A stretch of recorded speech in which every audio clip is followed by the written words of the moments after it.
Hello student, आज हम बात करेंगे बहुत ही अनसुलझी कहानी जिसमें बार बार यूपीएससी ने क्वेश्चन पूछे हैं, प्रीलिम्स में भी और मेंस में भी।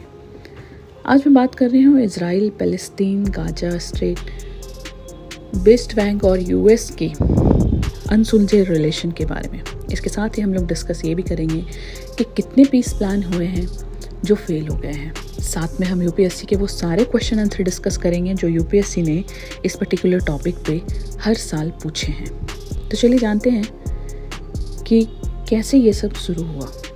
इजराइल एंड पैलेस्टीन टेरिटरी की जो बेसिक हिस्ट्री है वो शुरू होती है 1947 से। 1947 में यूनाइटेड नेशन ने पार्टीशन प्लान पास किया जिसमें ब्रिटिश मैंडेट पैलेस्टीन को 2 स्टेट में डिवाइड करने का प्रपोजल था। 1948 में इजराइल ने अपनी इंडिपेंडेंस डिक्लेयर की और उसके तुरंत बाद अरब इजराइल वॉर हुआ जिसमें बहुत सारे पैलेस्टीनियन को अपना घर छोड़ना पड़ा। ठीक उसके बाद 1967 यानी कि 1967 की 6 डे वॉर के बाद इजराइल ने वेस्ट बैंक और गाजा स्ट्रिप को ऑक्यूपाई कर लिया। किसने ऑक्यूपाई किया? इजराइल ने किया। कब किया? 1967 में। किस दौरान में? 6 डे के वॉर के दौरान में, राइट। अब गाजा और वेस्ट बैंक आज पैलेस्टीनियन टेरिटरीज के रूप में देखे जाते हैं जहां की पॉलिटिकल और ह्यूमन राइट्स सिचुएशन काफी कॉम्प्लेक्स है। तो ये हमास और गाजा का कॉन्टेक्स्ट क्या है? पहले इजराइल ने इस पे कब्जा किया, ऑक्यूपाई किया, लेकिन आज ये पैलेस्टीनियन टेरिटरी के रूप में देखे जाते हैं। तो आखिर इसका कॉन्टेक्स्ट है क्या, है ना? तो चलो देखते हैं। हमास एक पैलेस्टीनियन इस्लामिस्ट ऑर्गेनाइजेशन है जो गाजा स्ट्रिप में स्ट्रॉन्ग प्रेजेंस रखता है।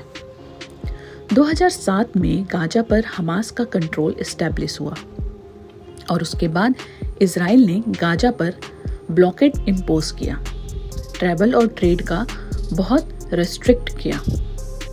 गाजा में सिक्योरिटी टेंशन, ह्यूमैनिटेरियन क्राइसिस और फ्रीक्वेंट क्लैशेस भी हुए जिनका मेजर इम्पैक्ट सिविलियन पॉपुलेशन पर रहा। अब इसमें यूएस इजराइल पैलेस्टीन रिलेशनशिप क्या है? देखो, यूएस और इजराइल के बीच स्पेशल रिलेशनशिप है, जैसे स्ट्रैटेजिक, मिलिट्री, डिप्लोमेटिक टाई, ये सारे स्ट्रॉन्ग रहे हैं। यूएस का रोल इजराइल पैलेस्टीन कॉन्फ्लिक्ट में मीडिएटर का भी रहा है, लेकिन अक्सर क्रिटिसिज्म होता है कि यूएस इजराइल के पोजीशन को ज़्यादा फेवर करता है। तो अभी क्या चल रहा है? देखो, अभी है गाजा हमास इजराइल, है ना। अक्टूबर 7 यानी कि 7 अक्टूबर 2023 के बाद से इजराइल और हमास के बीच मेजर कॉन्फ्लिक्ट चालू है। गाजा में सिविलियन का सिचुएशन बहुत ग्रिम है।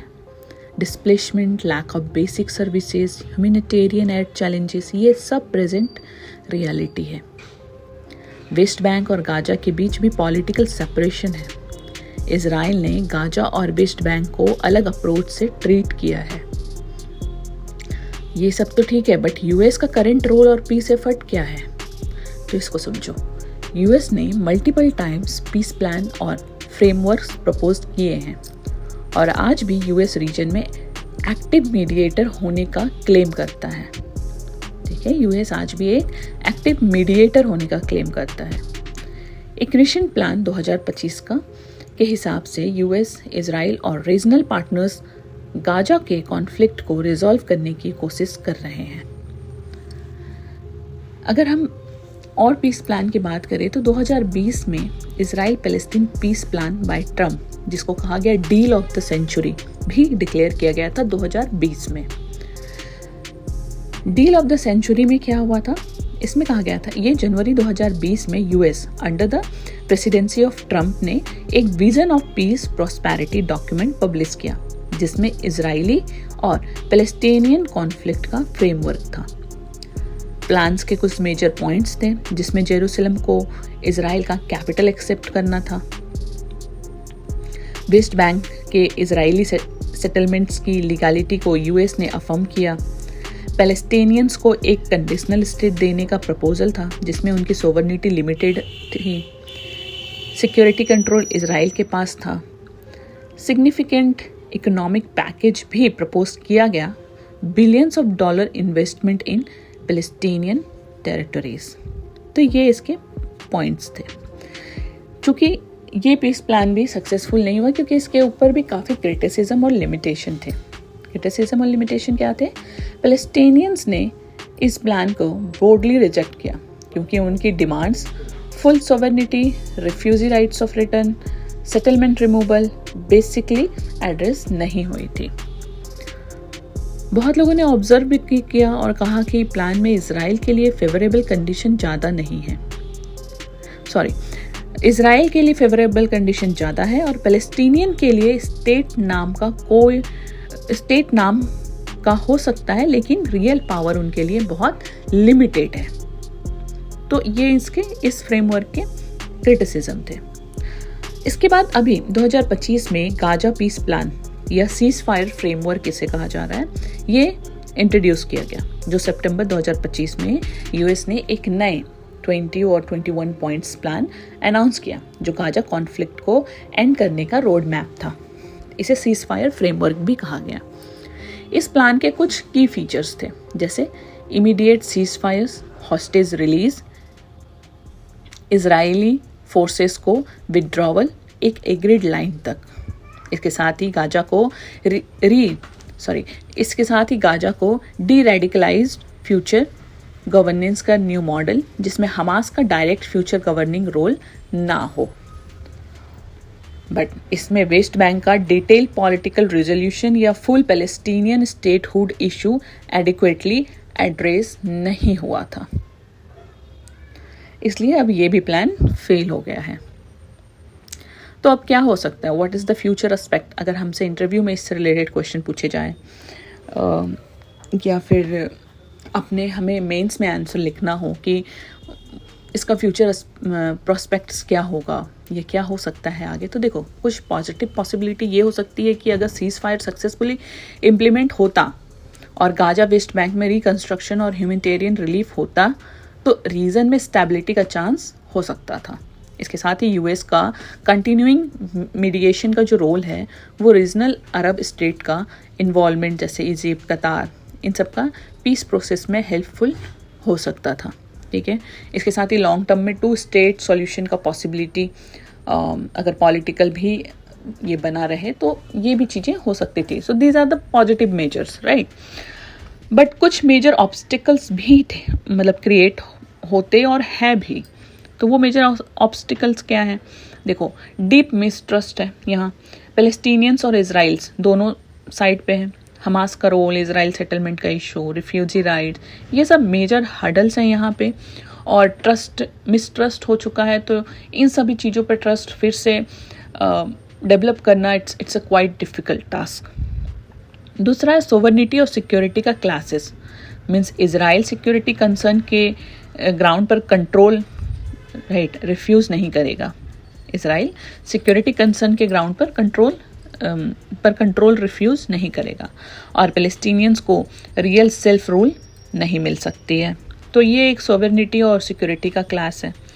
दूसरा, वेस्ट बैंक, गाजा और इजराइल की जो बाउंड्रीज है उसका सेटलमेंट, जेरूसलम का स्टेटस, ये सब कोर इशू बने हुए हैं और फॉर ए डिकेड्स तो ये भी चल ही रहा है। और है कि यूएस डोमेस्टिक पॉलिटिक्स भी यहाँ काफ़ी अच्छी चल रही है। तो यूएस डोमेस्टिक पॉलिटिक्स, रीजनल जियो politics like Iran, gulf state, ये सारे इसमें इंक्लूड है। तो ये है रीजनल जियो पॉलिटिक्स, ये भी आउटकम को इन्फ्लुएंस कर रहे हैं। तो ये कुछ मेजर ऑब्स्टेकल्स हैं, राइट। तो ओवरऑल हमने आज यहाँ ये समझा है कि Gaza, Hamas, Israel, waste Bank और यूएस के कॉम्प्लेक्स रिलेशन को और कैसे हम यहाँ तक पहुँचे, हम क्या सिचुएशन है और फ्यूचर में क्या हो सकता है। साथ ही हम डिस्कस ये भी किए कि डोनाल्ड ट्रंप के पीस प्लान 2020 का डील ऑफ द सेंचुरी और 2025 का गाजा के लिए जो रोड मैप आया है, सीज फायर रोड मैप, तो ये सारी चीज़ें हम लोगों ने यहाँ डिस्कस की। तो अगर इससे गाजा और वेस्ट बैंक, इजराइल या यूएस की स्टोरी को भी जानना है, यानी कि अगर इसे आप आईआर पॉइंट ऑफ व्यू से भी समझना चाहते हैं, क्योंकि देखो मैंने तो इसे एक current affairs point of view से आपको समझाने की कोशिश की है इस पर्टिकुलर टॉपिक को, लेकिन अगर आप चाहते हैं कि इसके आईआर के पॉइंट ऑफ व्यू से भी इसे पढ़ा जाए कि इंटरनेशनल रिलेशन के पॉइंट ऑफ व्यू से हम इसे कैसे पढ़ सकते हैं, ठीक है, तो आप हमें कमेंट बॉक्स में कमेंट करके बता सकते हैं. We can provide you the complete video in the way of IR, right. International relation के तरीके से हम इस चीज़ को कवर करेंगे. इसके साथ ही अगर आप स्क्रीन पे देखो तो स्क्रीन पे आपको काफ़ी सारे क्वेश्चन दिखेंगे. देखो, प्रीलिम्स में इसमें 2018 में क्वेश्चन पूछा गया है, 2023 में भी क्वेश्चन पूछा गया है. अगर मेंस की आप बात करो तो देखो 2018 में क्वेश्चन पूछा गया है पेपर 2 में. इसी तरीके से 2020 में भी इससे क्वेश्चन आए हैं.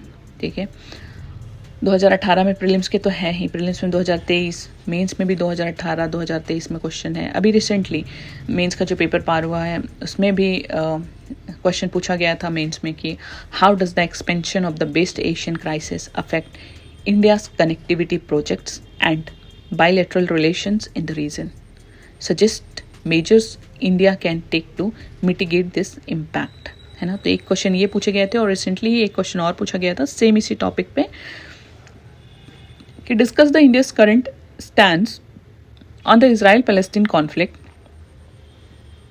And how has it evolve over time. तो ये भी क्वेश्चन पूछे गए हैं, राइट. तो ये रहे आपके सारे क्वेश्चन स्क्रीन पे, आप इसको देख सकते हो और सॉल्व भी कर सकते हो. अपने आंसर आप हमें कमेंट बॉक्स पे बता सकते हो. और ये इनिशिएटिव कैसा लगा टॉपिक के साथ प्रीवियस ईयर के क्वेश्चंस, ये आप हमें बताओगे तो हम नेक्स्ट वीडियो में भी आपको इसी तरीके से कंटेंट प्रोवाइड करेंगे. आप प्रीलिम्स के देख सकते हो कि क्वेश्चन 2018 2023 के 2 क्वेश्चन हैं. 2015 में भी इससे क्वेश्चन पूछे गए हैं, 14 में, 17 में. तो ये प्रीलिम्स के क्वेश्चन है. अगर आप मेंस जीएस पेपर 2 की बात करो तो 2023, 22, 18, 17, 14, 11, 2009, 7 में भी क्वेश्चन पूछे गए हैं, राइट. तो इन क्वेश्चन को आप प्रैक्टिस कर सकते हो, हमें भेज सकते हो. हमारी टीम यहाँ बैठी हुई है इवेल्युएशन के लिए, जो आपके पेपर को इवेल्युएट करेगी, राइट. तो आप अपने आंसर भेज के फ्री ऑफ कॉस्ट हमारी टीम से अपने आंसर को इवेल्युएट करा सकते हो. If you want any mentor like 1-to-1 discussion अगर आपको चाहिए तो हम फर्स्ट सेशन आपका फ्री रहेगा मेंटर के साथ, आप उसके साथ भी डिस्कस कर सकते हो, राइट. जैसा भी हो आप अपने हमें कमेंट कर दो, नहीं तो आप कॉन्टैक्ट नंबर है उस पर कॉन्टैक्ट कर सकते हो. अदरवाइज आप हमें मेल कर सकते हो, right. Thank you so much for this video. Next video में हम मिलेंगे नए टॉपिक के साथ. अगर इस टॉपिक को ही आपको IR के पॉइंट ऑफ व्यू से पढ़ना है तो हमें ज़रूर बताएं. Thank you.